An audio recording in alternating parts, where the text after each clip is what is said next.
وعلیکم السلام ورحمۃ اللہ وبرکاتہ. محترم رور پختنه کوي چې بعضې خلک دي چې هغه په موږ تهمت لګوي چې دی فقه نه مني او دا کوي دا کوي. زما عزتمندو دنیا کې چې څومره فساد راغلی دی او اسلام ته نقصان رسولی دی هغه د تفریقو او ډله بازۍ. والله العظیم په دې باندې تاسو پوره سوچ وکړئ او ځان له فکر وکړئ. اللہ رب العالمین قرآن کے فرمائی واعتصموا بحبل اللہ جميعا ولا تفرقوا. د الله پر رسۍ باندې منګولې لګوئ او اختلافات مه کوئ. نو څومره ښکلی به وی دا فضا چې یو قرآن حدیث منهج وی او ټول په دې راجمع شوي. زما عزتمندو د دې مذهبونو او د خیر القرون پورې د سره نشان نو چې نبی علیہ الصلوۃ والسلام کوم زمانو له د خیر گواہی ورکړي چې د صحابو زمانه او د تابعین او د تبع تابعین. او به فرمایي ثم يفشل الكذب به بدرو خارش يفشل الكذب. نو دا د څلورمې صدۍ نه دا ایجادات شوي دي او امت ته ضرر رسولی دی. زما عزتمند دې خبرې ته ښه متوجه شه بلکې ټول لونه یې دا واوري چې زمنګ منهج دا دی چې منګه د ټولو امامانو هغه خبرې چې د قرآن حدیث مطابقي په سر سترګې منو عملم پې کوو او خپل مشران د دین هم ګڼو د خپل ځان نه غوره هم ګڼو او په دغه مسایلو کې تابعداري هم کوو. لیکن کوم مسایل چې د ټول امت د علماو د قرآن حدیث خلاف وي دا نه یو چې دغه امامانو علماو مشرانو د دین به قصدن خلاف کوو، خو لیکن ابتدایي دور و احادیث لیکل شوي نو یو ځای ته راجمع شوي نو د مسایلو ضرورت به راغی نو د امت علماو به اجتهاد کو خلکو ته به دین بیانو په همدغې باندې مکلفو نو په هغې کې بعضې وختونه به داسې راتله چې د هغې اجتهاد به خطا کېده. اوس زمونږ دې زمانه کې ټول احادیث مدون دي راجمع شوي دي او هره مسله سړي ته ملاویږي. سید رسول الله صلی الله علیه وسلم ویناګانې ملاویږي. نو په دې کې څه نقصان دی چې مونږ د یو عالم اجتهاد چې هغه د قرآن حدیث خلاف وي او مونږ یې پرېږدو سره د احترام نه او دا عقیده هم پې وساتو چې یا مجتهده یا امام صاحب یا فلانی بل امام صاحب الله به تعالی په دې خطا هم یو اجر درکړي، خو لیکن موږ په دې نه مکلف چې په دې خطا کې پتا پس درشو. دا خلک والله العظیم موږ نه دا غواړي چې تاسو محمد رسول الله او دا قرآن حدیث پرېږدئ او زموږ مشرانو پسې لاړ شئ که خطا یې که رسایي. نو دا دې په خپله سوچ وکړي چې آیا دا کم عقلمن انسان به داسې وکړي. د زنده چې دا یو وړه خبره ده، د آخرت معامله دا ډېره درنه خبره ده، دا د زندګۍ چانس دا صرف یو ځل میلاویږي. نو دا همداسې په هسې افواهاتو باندې نه دي ضایع کول پکار. الله به موږ نه تپوس کوي د دې ښکلي دین پوښتنه به کوي کوم چې رالېږلی دی. زما عزتمندو دا خبرې چې څوک کوي دا فتنه ده او دا د دین ناړول دي. نو دې ته ښه متوجه چې موږ د هرې فقې دا خو لا یوه د امام صاحب فقه ده چې الفقه علی المذاهب الاربعه په دې ټولو کې موږ هغه مسائل د ټولو امامانو اخلو چې کوم د قرآن حدیث موافق وي په دې باندې والله العظیم عمل کوو. لیکن چې کوم کې خطایان اجتهادات دي نو هغه سره د احترام نه پرېږدو او دقه باندې موږ ته امر کړی شوی دی. امامان زموږ امامان دي خو پیغمبران نه دي. د پیغمبر خطایي نشته دی او د امامانو خطایان نشته دی. نو څنګه موږ اوس پیغمبر پرېږدو او په دغسې مسایلو کې بل چا پسې لاړ شو. دا دې په خپله دا خبرې واوري دغه ملګري ته دا زما خبره ور ورسوه دا تا ته چې چا کوم تهمت ویلی نو دا په موږ تهمت دی. زما عزتمندو موږ ټول امامان د دین ګلونه منو، د دین تاجونه منو او د ټولو احترام کوو، د هغې د علمونو نه فایدې اخلو. لیکن چې کوم کې خطا شوي دي هغه سره د احترام نه پرېږدو او دا د هغې په وینا باندې عمل کوو. د امام ابو حنیفه رحمه الله مشهور قول دی چې اذا صح الحدیث فهو مذهبي، چې کوم حدیث صحیح میلاو شو بس دقه زما مذهب دی. نو اوس دغې خبرې پسې موږ ځو که نه که موږ دا دعوه وکړو چې اصلي حنفیان موږ نو بیا دا به رښتیا دا به دروغجنه نه وي.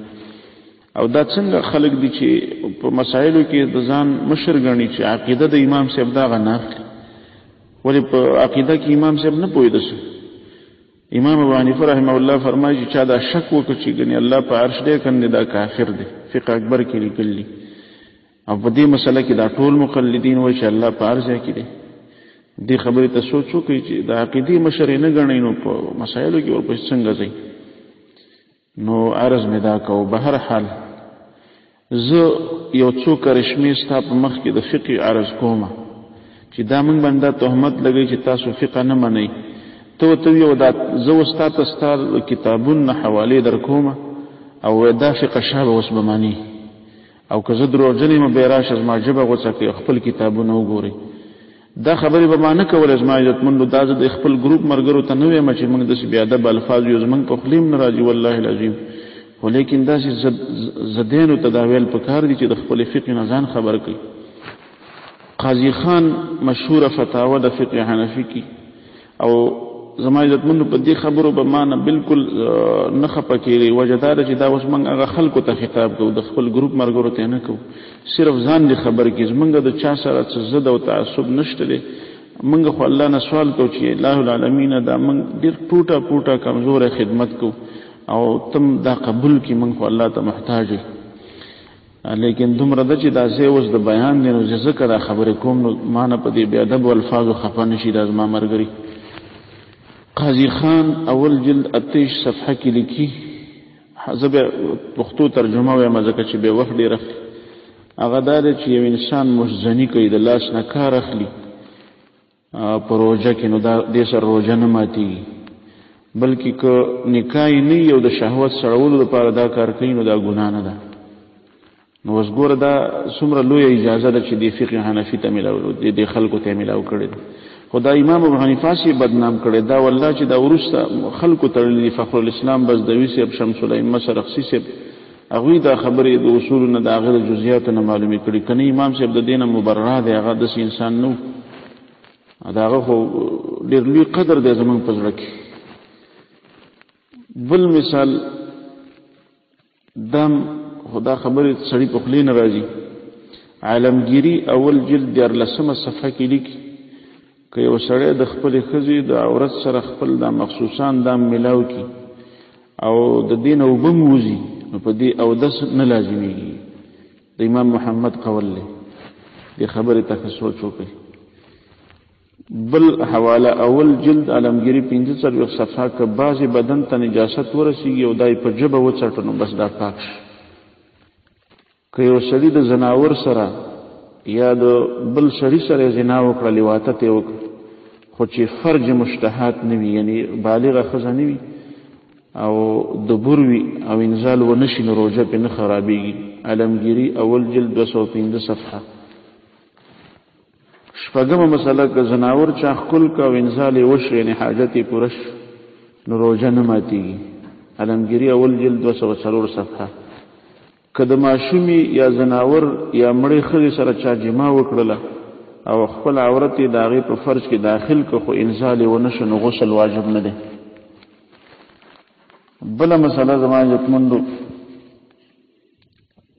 د پلار ورور وغیره د اجازې نه بغیر ښځه نکاح کولی شي. د امام صاحب په نزد عالمگیری اول جلد 208 صفحه مشهوره مسله ده.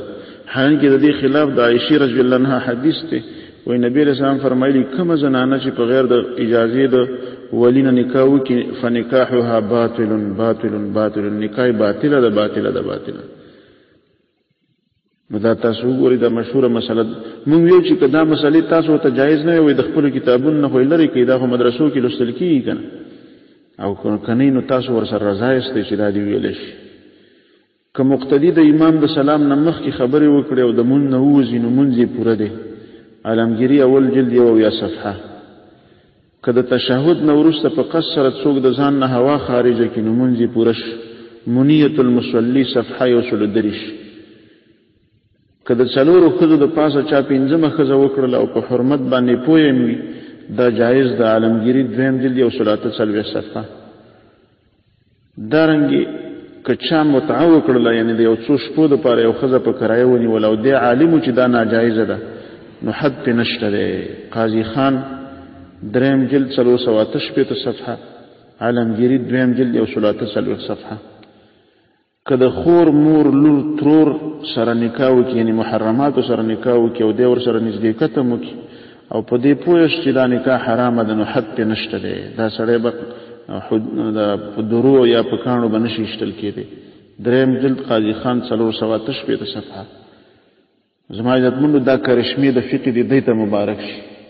که یو ښځه چا په اجرت سره ونیوله، په کرایه باندې د ښځې سره زنا وکړله، ګواهان پې ثابت هم شو، نو حد پې نشته. دارنګې که د بل چا د ښځې سره په وروسته طرف کې، یعنی په دبر کې لواطت وکړي یا الک استعمال کړي، نو حد پې نشته دی. قاضي خان دریم جلد 489 صفحه.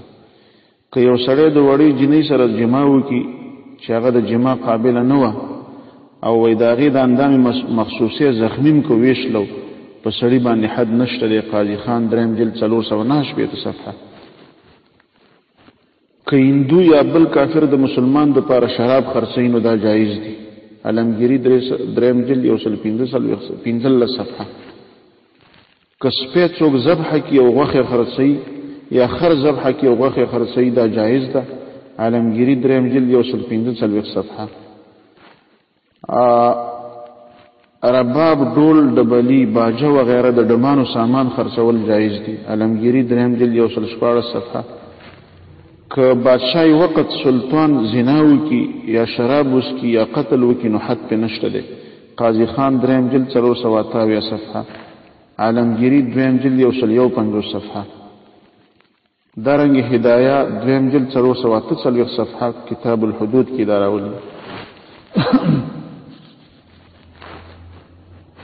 دارنګه کما دا خبرې زوس ما خلیل نه راځي، خو بس سبو که په مون کې د سپي په شا باندې چا مونږ کوم دي سید در مختار مع الشامی اول جلد 402 صفحه. که په مون کې دی منګک د ځان سره ک نو مونږ جایز دی. فتح القدیر شرح هدايه اول جلد 9 صفحه کتاب الطهارت.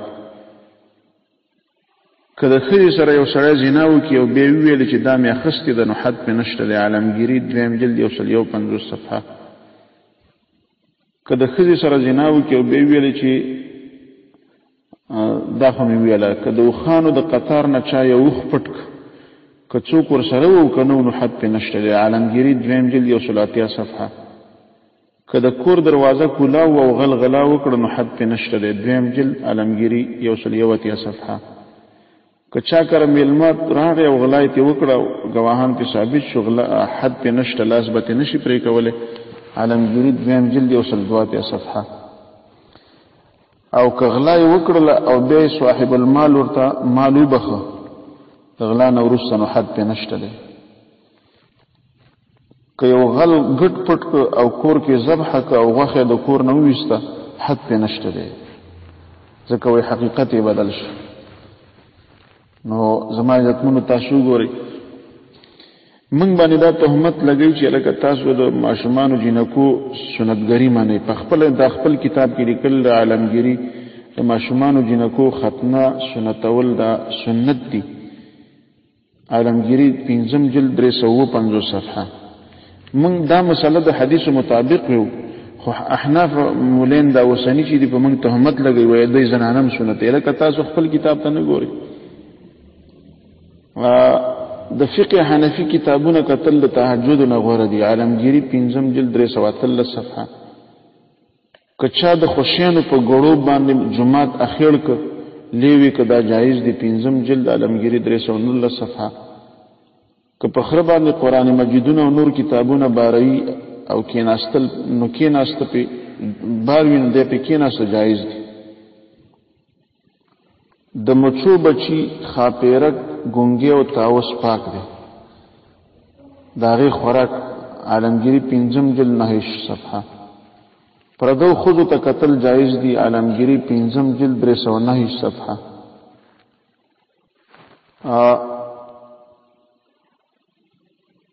دا خبر بنکو مخو ورکی که د نامن لاندې اختان په حجام باندې اخستل جایز دی، نایی باندې. علمگیری 5 جلد 350 صفحه. د ایام تشریق په ورځو کې په زور تکبیر ویل وای د جولاګانو کار دی، د حایکینو. 5 جلد علمگیری 319 صفحه. د رسول الله صلی الله علیه وسلم او صحابه کرام عمل ته د جولاګانو کار ویل د عجیب فقه ده. دا د وستاسو مبارک شي. د احادیث تعلیم طلب کول د مفلسانو کار دی.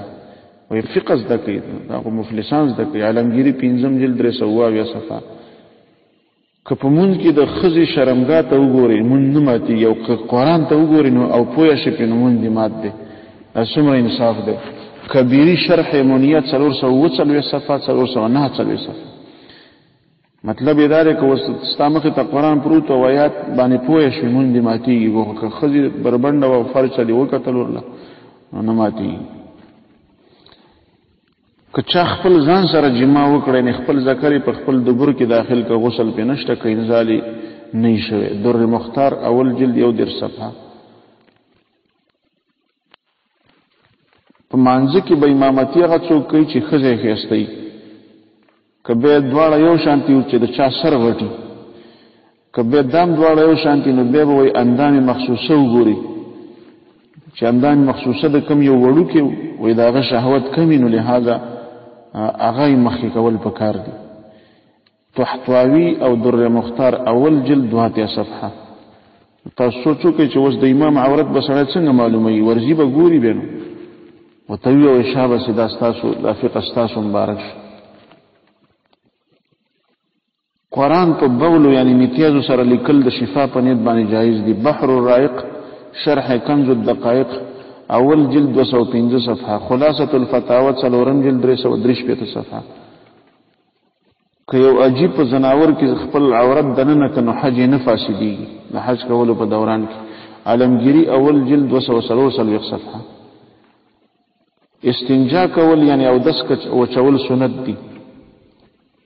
یعنی سنت مطلب دا دی چې نبی رسول الله کله کله پریخي. سنت خو دې ته وایي دی کنه. دې مطلب دا چې کله کله نبی رسول الله او دس نه وچو والعیاذ بالله. دارنګي د فقه او نحو او اشعار کتابونه غلا کول باندې حد نشته دی.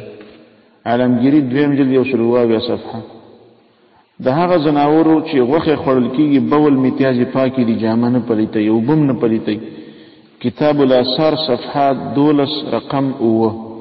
دا خبره منګم منو لیکن دې مونږ ته وایي چې تاسو دا پاک منه حرام کې خپل کتاب نه دي خبر چې تاسو کتاب کې خو متپاکي ویلي. دا یو شپېته مثالونه ما تاسو ته مختصر عرض کړ. اکثر مې پکې پرې خو د مونږ دي یو ځای کې شپېته مونږ دي او د نور ډیر شه په صلحاو مسالې شته دي. الله دې وکي چې ما په دې عیب جوړی باندې راوونه نشي ځکه چې دا خو هغه متعصبین تور لګل دي دا کلیپ زمونږه کني ز خپل رونه د دې خبرونه اوریدلو نه مساتمه او الله دې موږ او تاسو ته حق را نصیب کړي.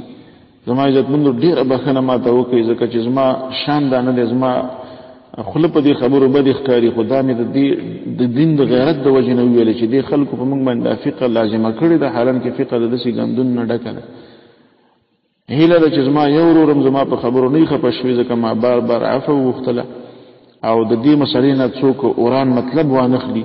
منګه بهم د فقه احترام کو چې کوم په کې حق مسلې دي هغه کې خپل مشران د دین منو د خلک لیکن چې کوم مسلې د خطا دي نو منګه به په دې خطاو کې محمد رسول الله صلی الله علیه وسلم پسې ورزو او دغه امامان سره د احترام نه پریدو. وما علينا الا البلاغ وبالله تعالی.